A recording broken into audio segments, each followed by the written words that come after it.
partnerships with our key allies. On one end, we have High Desert Corridor Joint Powers Authority. Then we have our partners in the north, Caltrain, and also in the south, our partners, Brightline West. That's how we are connecting all these high-speed networks together, and that's how the region is building the Southwest high-speed rail network. This collaboration that we talked about is not just about building infrastructures or laying tracks. It's about creating a connected future for travelers to and from state of Nevada, Las Vegas, to California high-speed rail system through integrating these networks together. These networks will seamlessly link communities, boost regional economies, and offer a sustainable, efficient mode of transportation for generations to come. Love it. Woo!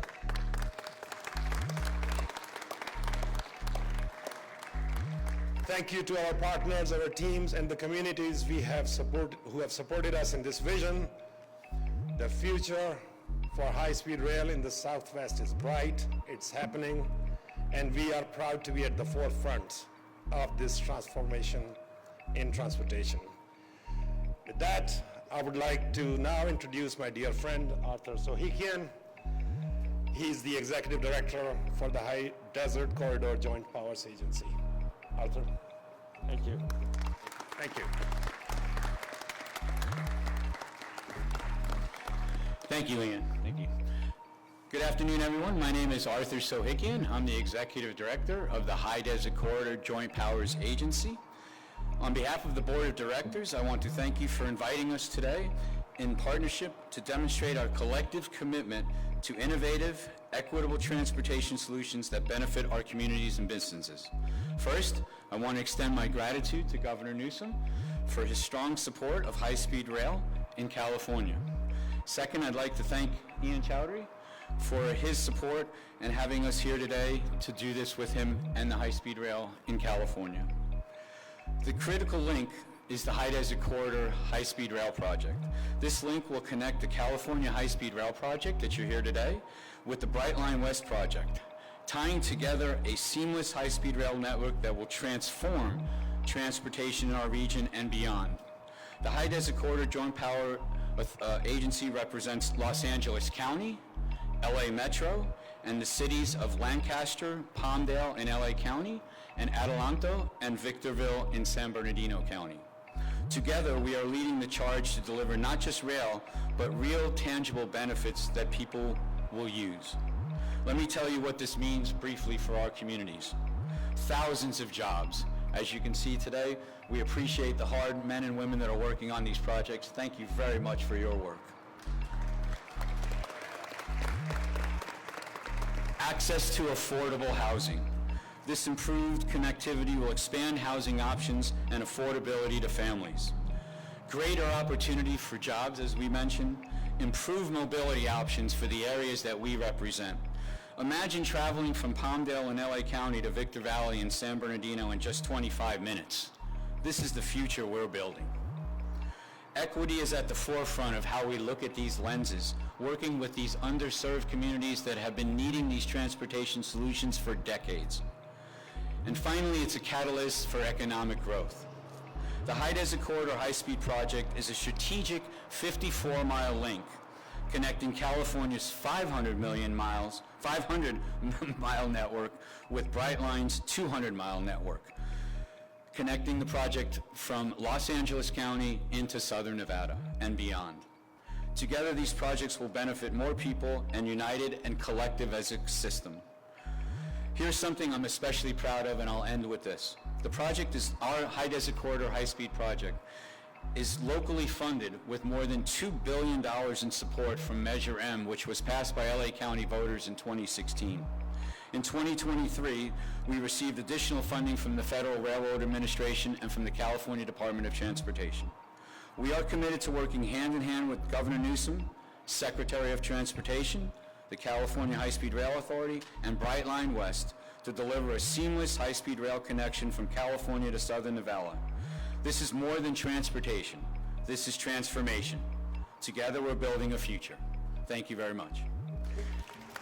now I'm honored to introduce Supervisor and newly appointed Chairwoman, Leticia Perez. Thank you very much. Thank you. I did just become chair of the Kern County Board just a few hours ago, and I remember that the last time that happened was in 2020, a couple of months before the COVID chaos that changed California and the world.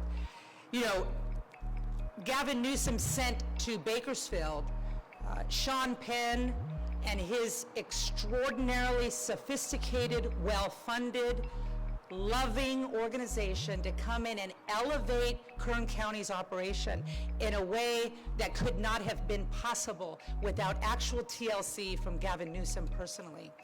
And I want to say that in my tenure on the board, which is a dozen years, was on the Planning Commission 3 years before that, I could go on and on. I have not seen a governor come to Kern County personally the way that Gavin Newsom has. I personally haven't witnessed that. I have a gut feeling that Kern County is very special to Gavin Newsom. And I really appreciate that, Governor, because you've demonstrated your love for Kern County with resources, with time, and with your personal TLC. And I think that that is absolutely priceless. I want to thank you for being here, Governor.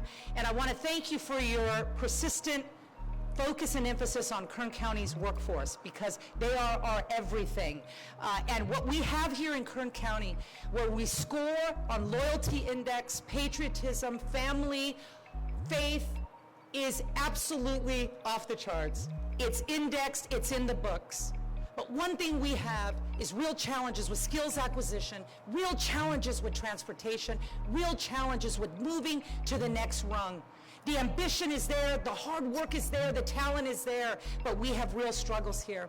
What is represented today is a game changer, a transformative moment for Kern County's workforce.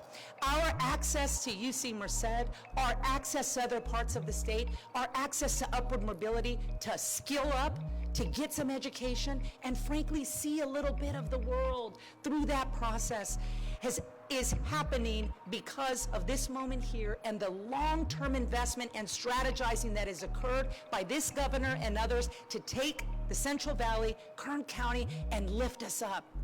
Lift us up with opportunity, with hope, with skills, and with higher wages, because they're absolutely connected. Our people are ready for this, we are excited for this, and we are so grateful, Governor. Thank you. Now for a few words in Spanish. Hoy es un gran día para los trabajadores del condado de Kern y una nueva era para las familias de Valle Central. Esta será una era de prosperidad y esperanza para toda nuestra comunidad.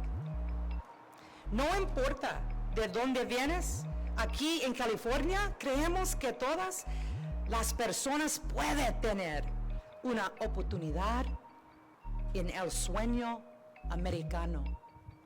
That's the American dream. What's being developed here in the built environment and with real resources and real opportunities is access to the American dream right here. And from the bottom of my heart, Gavin Newsom, thank you. Thank you for holding Kern County in your heart the way that you have. That shows by your presence, by your resources, by your time. I want to thank you personally on behalf of Kern County. You are always welcome here, and I want to see you more.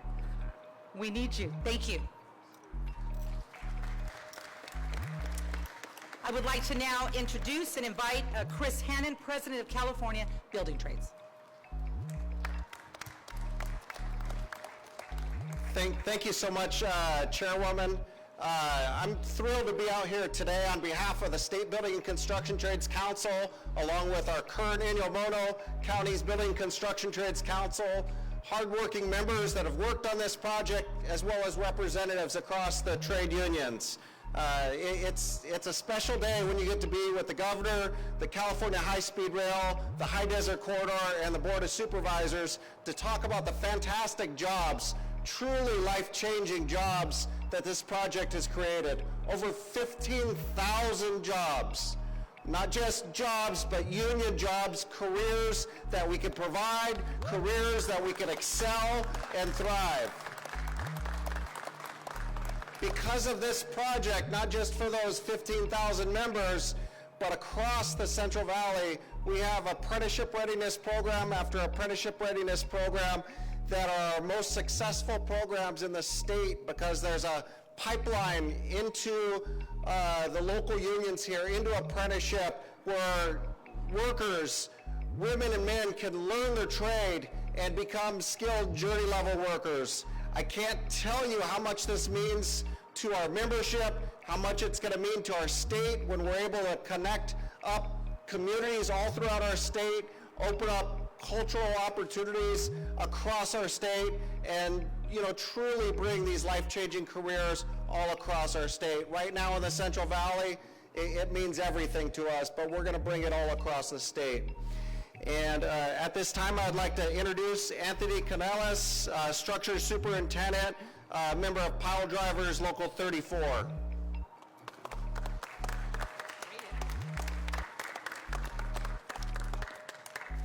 So I'm not a speaker, so if I stumble or stutter, just give me a moment. I would like to start by thanking the Governor's Office and the High Speed Rail for allowing me to speak to you today. My name is Anthony Canellis, and I'm a proud member of Pile Drivers Local 34. Currently, I serve as a structure superintendent for Dragados Flatiron Joint Venture and Construction Package 2-3 of the High Speed Rail project. I have had the privilege of working on this project since December of 2015. I have witnessed the growth from the ground up across this project. And as a resident of Fresno County, the high-speed rail built right here in the valley has been a blessing. It has allowed me to work locally, which for many men and women bridge builders out there chasing opportunities, it is a dream come true. Working close to home has enabled me to be present as a husband to my beautiful wife, who in fact she is a journeyman carpenter. Sorry, I lost my place. And an active father in my children's lives. This project has given me the rare opportunity to balance my professional and personal responsibilities in a way that is truly meaningful. In my role as a superintendent, I not only see the benefits of this project in my life, but I also witness how it transforms the lives of our union craft employees, from buying their first homes to getting married and starting families. The project represents more than just infrastructure. It's a vehicle for dreams becoming a reality. Over the years, I've had the privilege of working on high-speed rail project through both Construction Package 1 and Construction Package 2-3 segments. Witnessing the immense progress and heavy civil construction on a project of this scale has been nothing short of extraordinary. The dedication and innovation and craftsmanship that goes into every bridge, every structure, and mile of preparation are a testament to the hard work and pride of the men and women building this legacy. Our crews persevere despite facing extreme temperatures and unpredictable weather. The project is not just a testament to the engineering and design, it is a testament to the grit and dedication of the Central Valley men and women who work tirelessly to make this dream a reality. I've also had the privilege to work with local union apprenticeships and students at the Central Valley Training Center who have entered the workforce as apprentices. This has been another great opportunity for the growth of jobs here at home. Today, as we celebrate the groundbreaking of the Railhead project, we recognize it is another step closer to realizing the vision of passenger travel in California and connecting communities across the state. This milestone is a tribute to every person who has worked on this project. I want to express my appreciation to Dragados Flatiron Joint Venture in building a legacy. Thank you. And now, with a huge honor, I would like to introduce to you the Governor of California, Governor Gavin Newsom. Thanks, Anthony. Thank you. Thank you, Anthony. For a guy who can't speak, that wasn't bad, Anthony. That was great. And thanks for putting a human face on this. Thanks for talking about your family supporting jobs. Thanks for talking about this community. Thank you for talking about the Central Valley. Thank you to the spirit of all the speakers and all of you that took the time to be here to really highlight a part of the state that needs to be highlighted, to celebrate, as the chairwoman says, to celebrate Kern County, to celebrate the Central Valley in the great state of California. I just left CSU Stanislaus, had the opportunity to lay out some top lines of the budget in the state of California. We laid a marker down receiving the 6th regional jobs plan that the state has advanced 13 local and regional plans that fulfill a state vision realized locally. I was proud, Madam Chair, to be here just a few weeks ago receiving the second plan here in Kern County, talking about economic development, talking about workforce development, talking about family sustaining jobs, talking about place, culture, identity, talking about a place in a way that respects and lifts people up, talking about people in a way that they feel heard and included. That is not often the case when you read the newspapers, turn on the TV. I deeply am mindful that people out here feel left behind. I'm deeply mindful that this project in many ways has galvanized some of that negativity as well. It wasn't that long ago that you had leaders in the state of California talking about this project and said, well, why the hell are we doing it in the Central Valley? There's just tumbleweeds, they said, out in the Central Valley. Well, tell that to the folks in Merced and Fresno and Bakersfield. Tell that to the folks that are out here every single day living their lives out loud in the manufacturing and the warehousing and logistics and the extraordinary investments that are being made in advanced manufacturing, the extraordinary investments in biotherapeutics, bioinnovation. It is an extraordinary story that hasn't yet fully been told. And so it very much resonated with me when Anthony said, this is not just a transportation project, this is a transformation project. I've never seen or thought of this, or never thought of this fundamentally as a project that's just about rail. It's about economic development. It's about creating a sense of place. It's about upzoning around the rail. It's about infrastructure, yes, physical infrastructure, but also building that human capital and that human infrastructure as a big part of it. So the workforce component, Chris, yes, is a big damn deal. 15,000 jobs is a big damn deal. All the apprenticeship investments are a big, big damn deal. The fact that we are here today to make visible, finally, we are here to lay some track to make real and visible all of the hard work over the course of the last decade and a half is a big damn deal. To the cynics that are filled with cynicism, that stand on the sidelines and don't engage, we're here making this work. Would we have started this whole thing in 28 with a different, that's, you know what? We can't go back. We just have to accept the responsibility of where we are, and that's exactly what we are doing.